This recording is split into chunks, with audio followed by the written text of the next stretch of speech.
Hi and welcome to the video. I was going to say I'm here bright and early at Glasgow Airport. I'm not so sure bright is the point, but certainly early because I'm catching a flight down to Heathrow where I'll then be connecting onwards with British Airways on board one of their 777 aircraft in Club World onto JFK. So I'm really looking forward to the flight. I hope you enjoy the video. Thanks so much for watching. Let's go.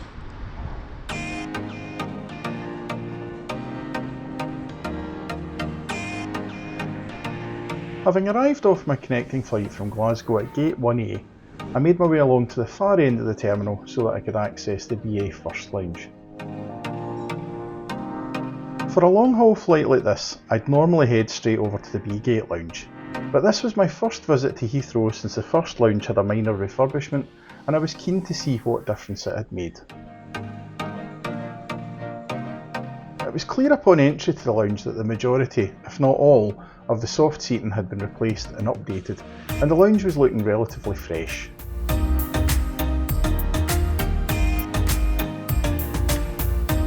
The 40 Winks rest zone, which previously occupied the rear of the lounge, across from the customer services desk, had been replaced with a soft seating area and turned into a quiet zone. To be honest, I wasn't a big fan of the sleep pods. I found them uncomfortable when I tried them out before, and I felt this was a more appropriate use of the space, although perhaps making it into a business centre would have been a better option. The entrance from the dedicated First Wing security lane had been given a similar festive makeover, although this direct route into the lounge from the First Wing would be closed from early January for several months to allow a refurbishment and the installation of new style security scanners which allow liquids to be left in your bags. The self-service bar areas within the lounge seemed unchanged, so it looks like the main improvement to the lounge was simply a refresh of the seating.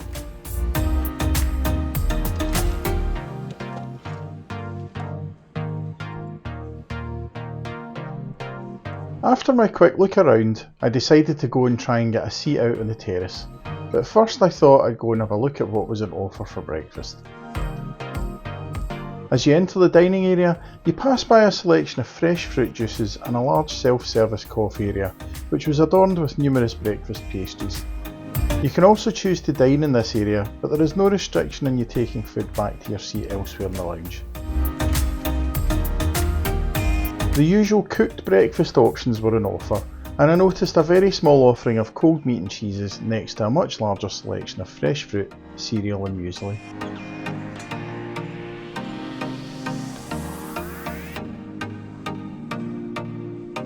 As I made my way out to the terrace, I noticed that they had also installed a number of these pod seats looking out over the apron. I'm a big fan of these, so I had a quick look around and was able to grab one to relax in until it was time to head for my flight.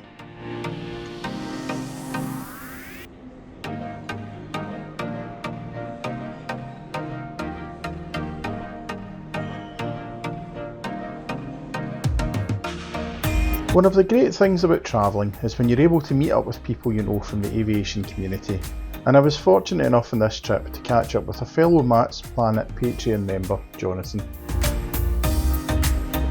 Before too long, it was time to head across to the B gates where my flight was due to depart. At some point during my journey over to gate B33, something went wrong with my camera and it didn't record the boarding process, so the video will continue once I'm on board. This was my first trip back to the US since my flight to Los Angeles earlier in the year, and you can see that video by clicking on the link in the description below. My chariot today was this 26-year-old Boeing 777-200 aircraft. Today I was in seat 7A in the smaller forward Club World cabin, which sits just behind first class.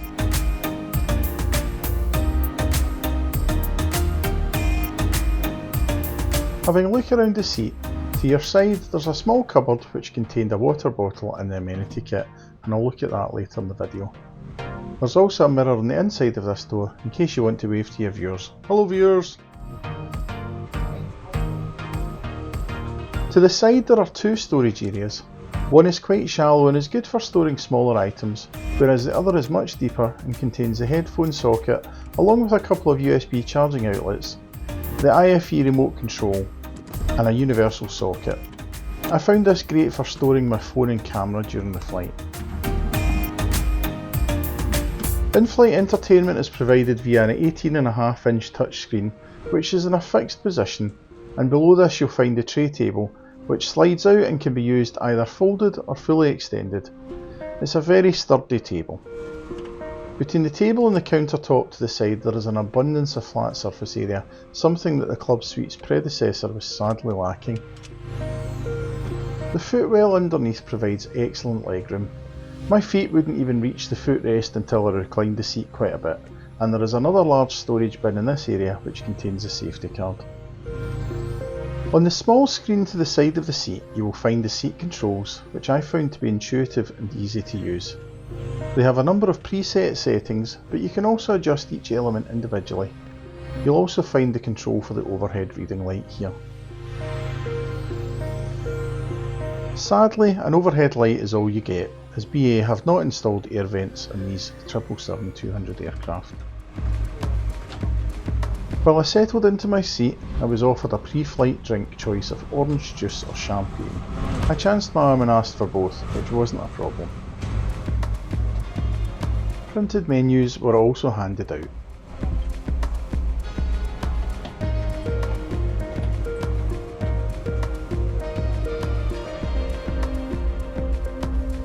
I was trying out my new Samsung Bud 2 Pro headphones on today's flight for the first time, so I plugged in my trusty AirFly adapter into the headphone socket and they worked without issue for the duration of the flight.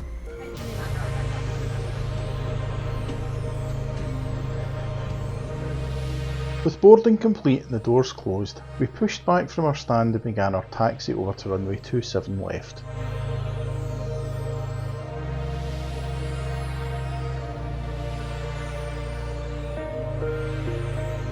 Our route today would take us northwest over the south of Wales and Ireland, then over the Atlantic, coming in on a southwesterly track over Newfoundland and down over Maine, Massachusetts and Rhode Island before turning west for our final approach into JFK.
If you're enjoying the video, hit that like button, leave me a comment and don't forget to subscribe to the channel.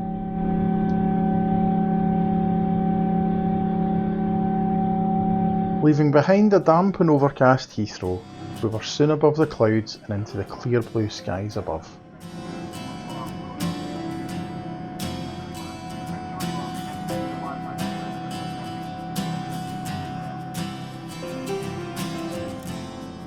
Once the seatbelt sign was off, I put my seat into a more comfortable reclined position. Having flown in the Club Suite a few times now, I really am a big fan of the seat and find it has a good range of adjustments which let you set it to your own preferences. Hot towels were handed out, and whilst they weren't the thickest of towels, they were certainly welcome and very refreshing. BA provide a set of noise cancelling headphones in business class, and while I've found them to be perfectly acceptable to use, I tend to prefer to travel with my own headphones. The amenity kit is supplied by the White Company and comes in a handy zip-up pouch.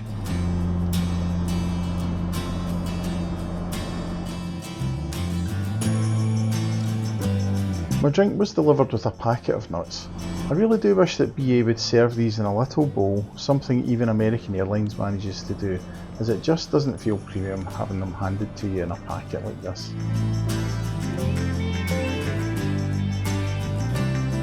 About an hour after takeoff, the main meal service began, with my order of carrot and ginger soup with garlic and herb croutons being delivered. It was very tasty and came with a small trio of bread. This was then followed by my main course of turkey with all the trimmings. This was a pretty tasty and nice option to have in the run up to the festive period. Unfortunately, dessert was a real letdown. I had opted for the chocolate and orange mousse rather than the apricot souffle, and was really disappointed at the tiny and flavourless portion that was served.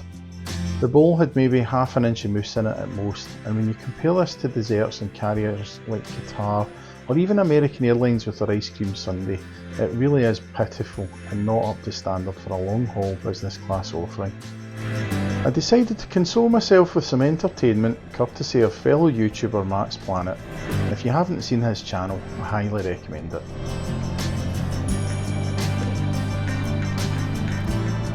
After a few lumps and bumps of turbulence, I managed to meet another Twitter acquaintance, Chris, who was travelling a few seats in front of me in first class, and was nice enough to bring me a glass of the good stuff back to me and have a chat.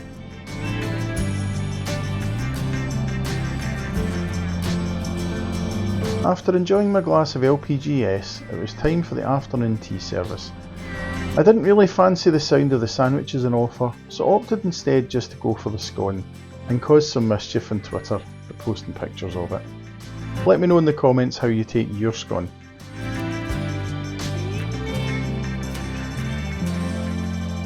As we were nearing New York, the crew came round and handed out little seasonal chocolates, which were in the style of a Christmas tree bauble with the Speedbird logo on them.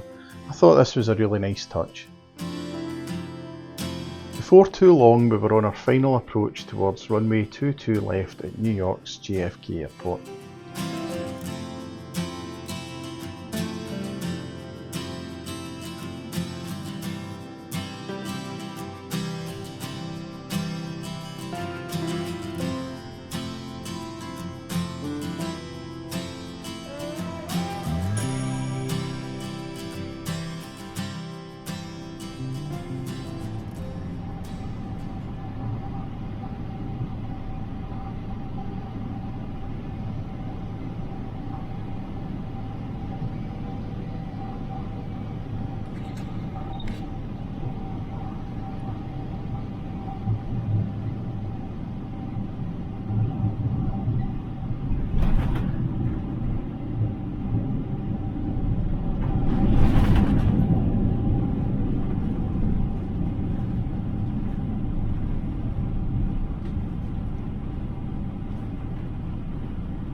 After a lengthy taxi around JFK, we finally pulled on to stand at Gate 20 at JFK's Terminal 8.